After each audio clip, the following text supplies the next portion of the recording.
to give some context, because as Yute explained, I work in Chinese independent film, and Jia Zhangke is really one of the leading figures, one of the progenitors of the field back in the 90s when he was first making films. I think your first film was 1995. So the film that you showed us earlier was our 10 years. So let's talk about our 15 years of Chinese independent film.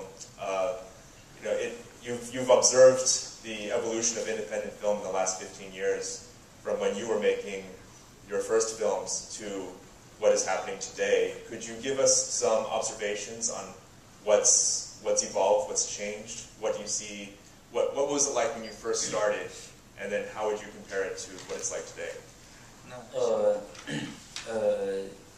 在90年代的时候，就是独立电影开始有，那时候比较活跃的导演，比如说像张元导演，像王小帅导演，像娄烨导演，那时候的独立电影，就是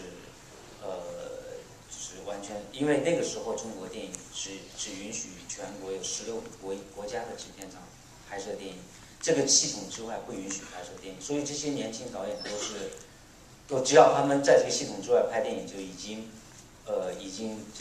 叫做违规。然后在这种情况下，这些影片几乎都没有办法跟中国的观众见面。So in the 1990s, I think there were a lot of independent filmmakers coming out of China, including Zhang Yuan, Wang Xiaoshuai, and Luo Ye. I do think that at the time there were 16 state-owned film studios, and you actually had to make film within the system in order for you to be shown in China. And therefore, for these directors, unfortunately, they work outside the system, and therefore they cannot be seen by the Chinese audience, and they were considered illegal. 但是那个时候拍电影的导演几乎都是北京电影学院毕业的学生。And most of the so-called illegal banned independent filmmakers were students actually coming out of the Beijing Film Academy. 因为那个时候中国的电影资源的控制非常严密。如果你不是一个电影学院的学生，你没有办法学习电影、了解电影。那个时候没有 DVD， 没有那么多的电影书籍的出版，只有成为北京电影学院的学生才可以看到各种各样的电影。所以最早的独立电影工作者都是来自电影学院，就是的学生。At the time, the resources in terms of film-wise were very, very limited. There were no DVDs or books available for the general public. Therefore, in order for you to make films, you had to go to the Film Academy in order to have the access to all the different resources, and that is why most of the filmmakers at the time are people who actually graduated from the Film Academy. 所以那个时候，这些独立电影对于中国观众来说，都真的是一种传说，没有办法看到。So for most of the general public, these are the films almost like urban legends, that they had never had the chance to see. 但是到了1999年左右，开始有了 DVD 盗版 DVD 之后，这些电影都被盗版了，一下子独立电影运动发展起来了。And when it hit 1999, there was this huge train and wave of pirated DVDs, and you can actually see all these films on these pirated DVDs, and that propelled the whole independent film movement. 因为所有那些影片，就是大概10年间拍的独立电影，在用1年的时间就全放出来，那对年轻人来说是非常激动。那个时候，那个时候更重要的是也开始有了 Internet， 那时候开始了就是独立电影的拍摄跟独立电影的讨论，形成了很好的互动。And within the 10 years period of independent filmmaking, suddenly become available in a short period of time, in 1 year, that they become readily accessible for everyone. And not only that, but also the internet is also something that became available at the time. So I do think that there's a very, very interesting and healthy dynamic between the filmmakers making film and also the discussion of these independent films in China. 对，还有一个重要的就是那时候开始有 DVD。and also the format of using digital format to shoot films also change the whole landscape of independent filmmaking.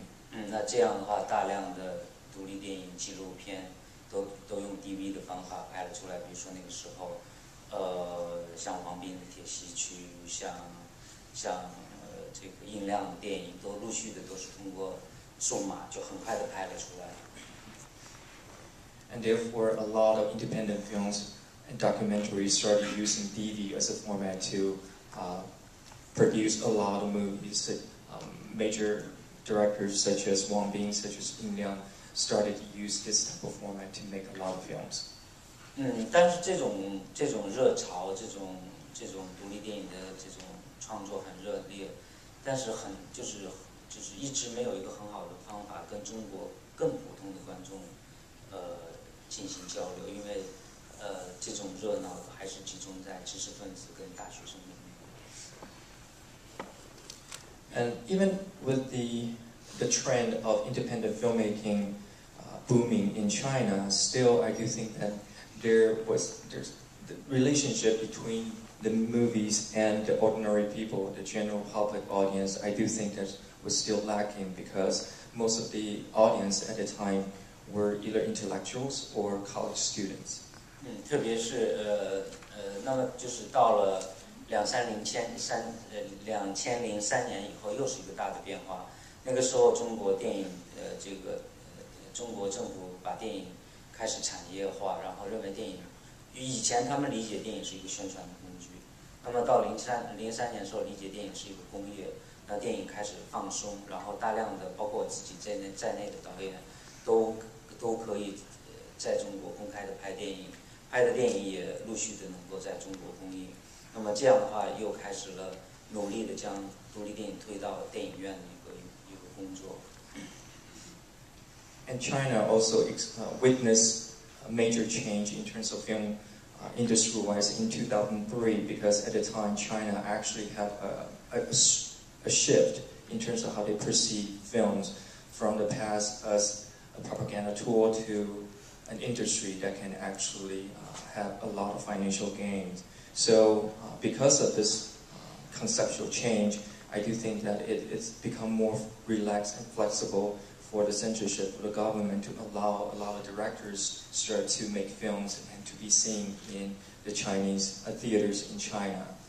所以我们独立电影又面临另外一个挑战，就是怎么样在这样的一个消费状态里面，能够让我们电影在中国荧幕上放映。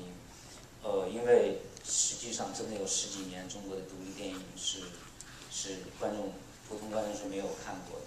那这10几年是好莱坞电影、香港的武侠片、香港的商业电影，一直在给观众看，所以你会发现，原来我们要做的是更加基础的工作，就是培养观众。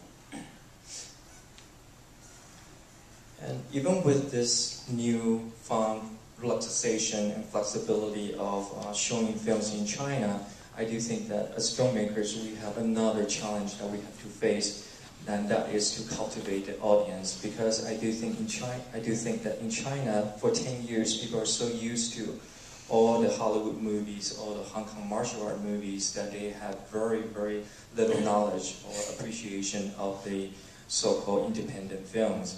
So I do think that now we do have the theaters that we can show the films, but at the same time, so we don't have the audience, and that is something even more basic and even more fundamental that we have to deal with as filmmakers, is to find the audience, to cultivate the audience. 但是有一点让我非常激动的就是，无论什么情况之下，每一年都有大量的年轻人想拍电影，想拍独立电影。我想这个是就是让我非常有信心的一个基础。And something definitely is more optimistic, on the optimistic side, to me, is that even with all these restrictions and challenges, I can still see a lot of young people want to make films, want to make independent films, and they're very passionate about it. So I do think that this is a good thing and something good might come out of it.